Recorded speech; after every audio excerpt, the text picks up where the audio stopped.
7 నెలలుగా ఈ కార్యక్రమాన్ని చేస్తున్నాం. నేను చాలాసార్లు మీకు ఒక మాట చెప్పాను.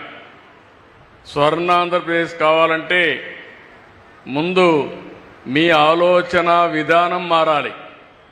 ఇప్పుడే సురేష్ గారు చాలా స్పష్టంగా చెప్పారు. మనందరిలో ఒక విషయం మనం గుర్తుపెట్టుకోవాలి. మన ఇంట్లో చెత్త తీస్తాం, ఎక్కడ వేస్తామంటే రోడ్డు మీద వేస్తాం.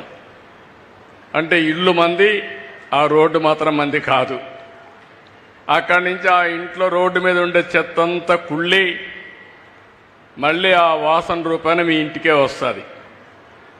అంటే అంటువ్యాధులు రావడానికి మీరు చూస్తే ఎక్కడికక్కడ ఈ చెత్త ఇవన్నీ కనీసం మనం వాడినటువంటి మురుగునీరు కూడా బయట పోనీయకుండా మన ఇంటి ముందరనే ఉండడం, అక్కడ పురుగులు ఇవన్నీ తయారు కావడం, దీంతో అనేక అంటువ్యాధులు వచ్చి చాలా ఇబ్బందులు వచ్చే పరిస్థితి వచ్చింది.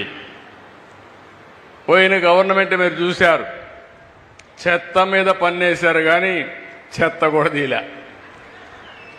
మామూలుగా 85 లక్షల మెట్రిక్ టన్నులు చెత్త అన్ని టౌన్స్లో పరేసి మున్సిపాలిటీలు చెత్త చేసి వదిలిపెట్టారు.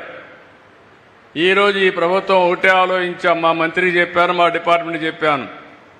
అక్టోబర్ 2వ తారీఖు నాటికి 85 లక్షల చెత్త చెదారం ఏదైతే మున్సిపాలిటీస్లో ఉందో అన్ని క్లీన్ చేసే బాధ్యత వాళ్ళకి అప్పచెప్పాం.